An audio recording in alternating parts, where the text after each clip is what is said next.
Welcome back to the Deep Dive. Today, we're embarking on a foundational journey, really. Exploring one of the most vital steps in, engaging with a new language, mastering how to introduce yourself in German. Absolutely key. Think of this as laying the groundwork, the real foundation for connections, allowing you to confidently start conversations and, well, step into that new language landscape. Yeah. Our source material for this deep dive is a wonderfully practical lesson. It's specifically designed to get you speaking German right from the very first interaction. Which is great. Immediate application. Exactly. It's direct, it's immediately applicable, and it's pretty much what we need to, jumpstart your conversational journey. Right. So our mission for this deep dive is clear. We're going to pull out the most crucial bits from this material. The essentials. Yeah. By the end of our chat, our goal is for you to feel not just informed, but genuinely prepared, like ready to actually introduce yourself in German and handle those first exchanges. And that sense of preparedness is, well, it's truly transformative, isn't it? It really is. When we talk about mastering these fundamental greetings and introductions, it's not just about memorizing things by rote. No, definitely not. These aren't just phrases. They are like the literal keys to unlocking those first interactions, building bridges, and, fostering understanding. Right. They give you immediately applicable knowledge, turning what can feel like an intimidating prospect, a new language, into achievable steps, empowering steps, really, that lead to genuine connection. Precisely. And speaking of those steps, let's look at the core objective our source material sets out. Okay. This deep dive is tailored to help you achieve a very specific goal. You will be able to introduce yourself, ask for someone else's name, and say where you come from. Sounds simple, maybe, but the confidence these abilities give you is just profound. Oh, absolutely. This clarity of objective is paramount. These basic communicative functions really are the bedrock of learning any new language. Yeah. They're that first handshake, that initial smile, the essential building blocks for making a strong first impression. Whether you're traveling, meeting new colleagues, or just making friends, these are the phrases that start every story, every interaction. It's hard to move forward without them. So how do we actually do this? Let's unpack it. Our source material gives us the absolute essentials, the phrases that are your immediate entry points into German conversation. Okay, the starting lineup. Exactly. First, the greetings.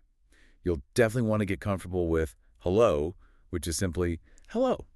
Pretty easy. Universal. And for a specific time of day, guten Morgen for good morning. Straightforward starting points. Got it. Then, for that all-important introduction, we learn Ich heiße. That translates to my name is here. Okay. Ich heiße. And to ask someone else's name, you'll use wie heißt du, what is your name? Right, turning the question back. Yeah. And finally, for talking about origins, we have woher kommst du for where do you come from? Woher kommst du? And ich komme aus for I come from. It's a concise toolkit, really, but it covers those first crucial steps. What strikes me about these phrases is how direct and efficient they are. Yeah, they get right to the point. Exactly. They cut straight to the core of what you need to establish quickly. And the source also cleverly gives us a couple of extra really useful nouns that fit right in. Die Stadt. Which means the city. Right. And their name for the name. Knowing these can subtly expand those first interactions. Maybe you want to ask about their city or clarify a name you didn't catch. Good point. Small additions, but they give you a lot more flexibility. They provide a lot of conversational mileage, yeah. But there's more to these than just memorizing the words, right? Behind them are a couple of fundamental grammatical points that really help you understand how they work. Ah, the why, not just the what. Exactly. It's like understanding the engine, not just knowing how to press the pedal. Okay. The first rule is all about the verb heißen. Now, this verb literally translates to be called. To be called, right. So when you say Ich heiße Anna, you're literally saying I am called Anna. And wie heißt du? Directly asks, what are you called?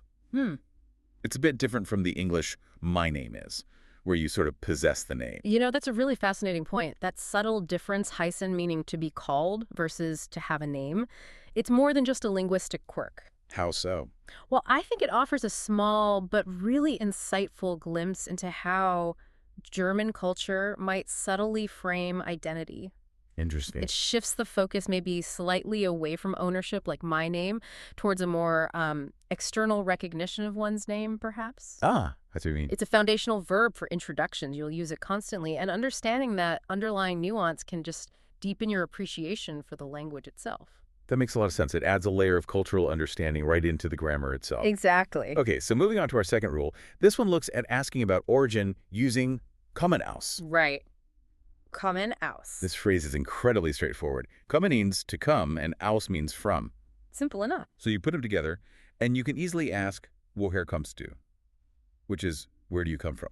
Woher kommst du? Got it. And to answer, you just say, ich komme aus Deutschland. If you're from Germany, or ich komme aus Indien, or, wherever you're from. Mm-hmm. It's a very clean, predictable structure. Lets you share a core piece of who you are and invite others to do the same.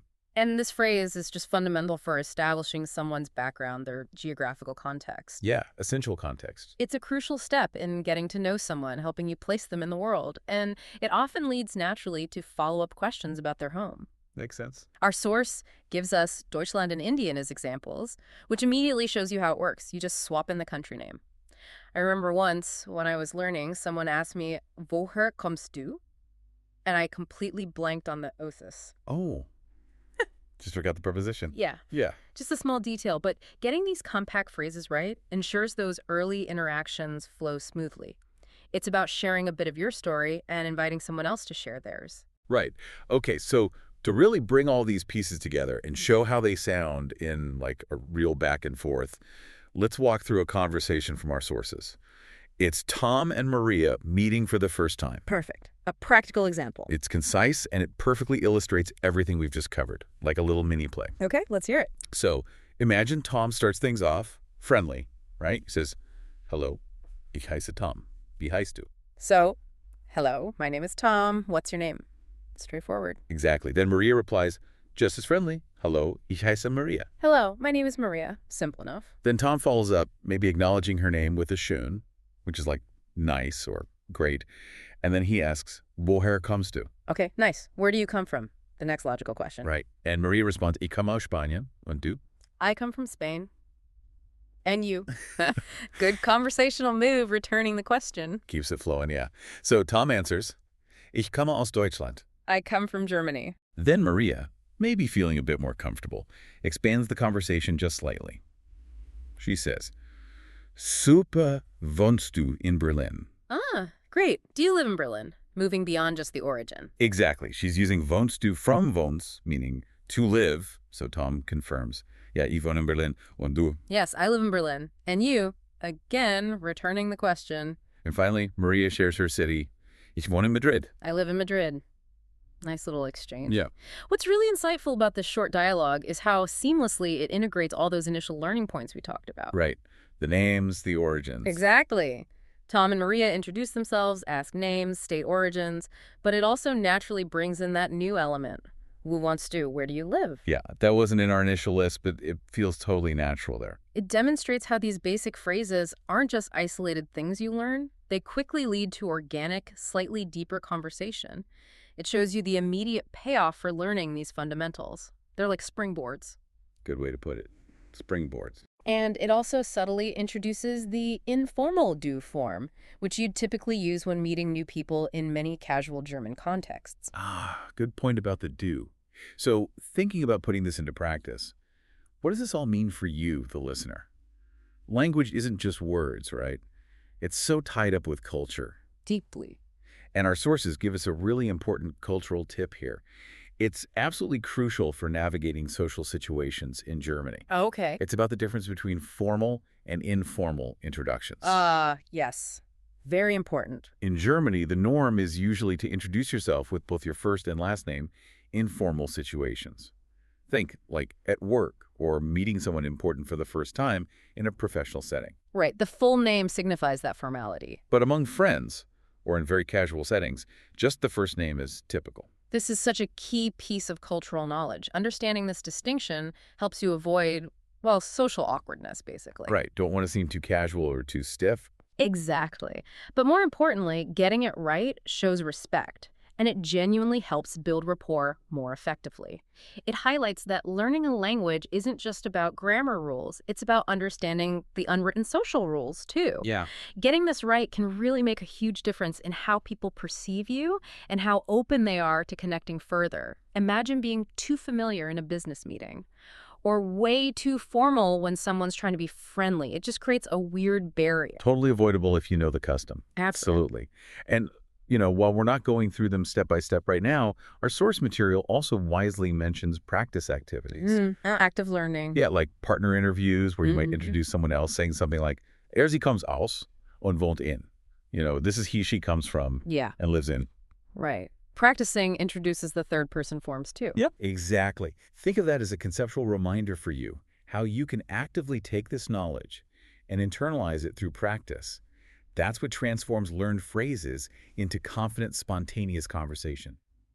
It's the bridge from just knowing about the language to actually using it. That practice is where it really sinks in. Okay, so we've covered a lot of ground in this deep dive today, focusing on those crucial first steps in German. You've now got a clear handle on the core objective: confidently saying your name, asking for others, and sharing where you're from. Yep, the key functions. We've armed you with that essential vocabulary. Hello, ich heiße, woher kommst du? And even useful nouns like die Stadt and their name. The building blocks. We've unpacked the grammar behind heißen and kommens aus, hopefully making it clearer how these phrases actually work. Understanding the mechanics helps. And we walk through that real-world dialogue between Tom and Maria, showing it all in action.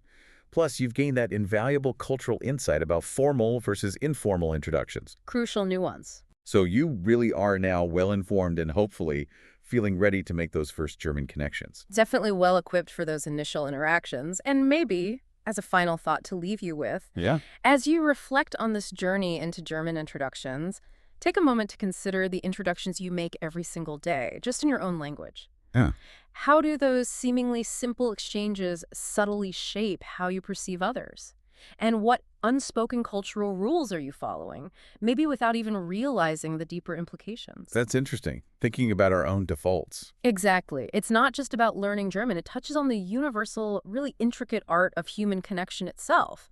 How we present ourselves, how we ask about others. It's fundamental.